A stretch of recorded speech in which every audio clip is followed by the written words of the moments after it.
तो स्टूडेंट्स ये CSIR net 2025 के फरवरी के आया हुआ क्वेश्चन है। ये क्वेश्चन लीनियर अलजेब्रा का है, जहाँ पे बोल रहा है एक गिवन मैट्रिक्स दिया हुआ है जिसका एंट्रीज ABC है, ठीक है, where A is a matrix and दिया हुआ है कि product of this ABC is 1 and if B is defined by A plus A square plus AQ then बोल रहा है which of the following is true। पहला ऑप्शन क्या बोल रहा है, determinant of B is 1, second option बोल रहा है determinant of A is 0, third rank of B is 2 और रैंक ऑफ B स्क्वायर। तो इसको एग्जाम में हम लोग कैसे सॉल्व करेंगे, मतलब एग्जाम में पहले अप्रोच क्या करेंगे हम लोग। पहले देखो यहाँ पे A दिया हुआ है और A के रिस्पेक्ट में एक ऑप्शन भी है, तो A को देख के हम लोग ये पता लगाएंगे कि ये ऑप्शन क्या सही होगा या गलत। तो ऑप्शन 2 को देखो पहले, यहाँ पे A क्या है, दिस मैट्रिक्स राइट, और यहाँ पे दिया हुआ है ABC 1, तो इसका मतलब है ABC A is not equal to 0, B is not equal to 0, C is not equal to 0। तो अगर तीनों नॉट इक्वल टू 0 होगा तो यहाँ से ये तो पता लग गया कि A का जो रैंक होगा वो 3 होगा।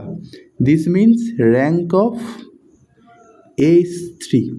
अगर रैंक 3 होगा तो डिटर्मिनेंट 0 नहीं हो सकता। डिटर्मिनेंट 0 मतलब क्या है, उसका रैंक ऑर्डर से छोटा होगा राइट। तो यहाँ पे 3 लीनियरली इंडिपेंडेंट रोज है तो रैंक 3 होगा। Okay and so determinant cannot be 0, so option 2 will be discarded from here right। फिर जो ऑप्शंस बचे हैं वो B को लेकर है, determinant of B, rank of B, rank of B square. तो इस केस में तो हमें अब B निकालना ही होगा।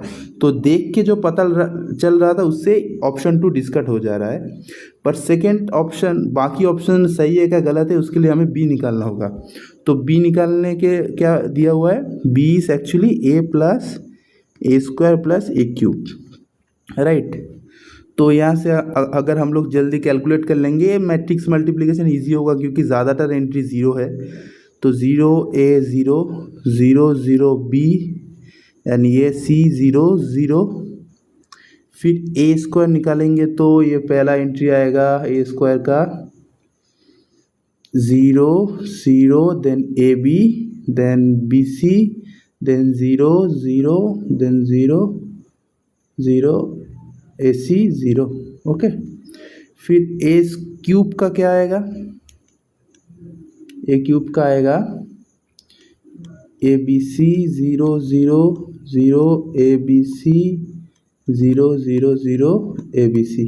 अब दिया हुआ है ABC 1, तो ये वाला पोर्शन आइडेंटिटी मैट्रिक्स हो जाएगा I3। सो टोटल B क्या बचेगा, B होगा 1A AB then BC 1 B देन C AC एंड 1। ओके, अब देखो बाकी जो ऑप्शंस है उसमें से क्या गलत है और क्या रॉन्ग है ये पता करने के लिए यहाँ पे दिया हुआ है ABC इज 1 राइट। अब देखो इस क्वेश्चन को बाकी ऑप्शन डिस्कार्ड करने के लिए हम लोग जल्दी A equal to B equal to 1 C equal to 1 ले सकते हैं, ठीक है। बाकी तुम ऐसे B स्क्वायर B ऐसे निकल सकते हो, ठीक है, पर जल्दी करने के लिए तुम एक पर्टिकुलर वैल्यू ले लो। ए बी सी का वैल्यू प्रोडक्ट 1 है, तो अगर ए बी सी तीनों वैल्यू इक्वल 1 होगा तब भी ये क्वेश्चन वैलिड है। तुम पर्टिकुलर एक वैल्यू पुट करके देखो, फिर ये जो मैट्रिक्स आ रहा है वो मैट्रिक्स क्या होगा, बाकी ऑप्शन कैसे डिस्कट होगा। ये जो मैट्रिक्स आ रहा है अगर ए इक्वल टू बी को ए बी सी तीनों वैल्यू 1 होगा तो ये जो मैट्रिक्स था that will be equal to 1 1 1 1 1 1 1 1 1 right. तो इससे हम लोग बाकी कौन ऑप्शन गलत है वो डिस्कट हो जाएगा। देखो तो ये जो मैट्रिक्स आ रहा है B that is B in particular case, तो इसका रैंक कितना आ रहा है, रैंक ऑफ बी। ऐसे एक दिया हुआ पैरामीटर का पर्टिकुलर वैल्यू पुट करके ना हमेशा क्वेश्चन का मतलब शॉर्ट में हो जाता है, मतलब बहुत सारा ऑप्शन डिस्कट हो जाता है। तो एक अच्छा टेक्निक है एग्जाम के लिए। सो रैंक ऑफ बी यहाँ पे क्या आ रहा है 1 आ रहा है right, and we know that rank of B is greater than equal to rank of B square। तो अगर A 1 है so this means that rank of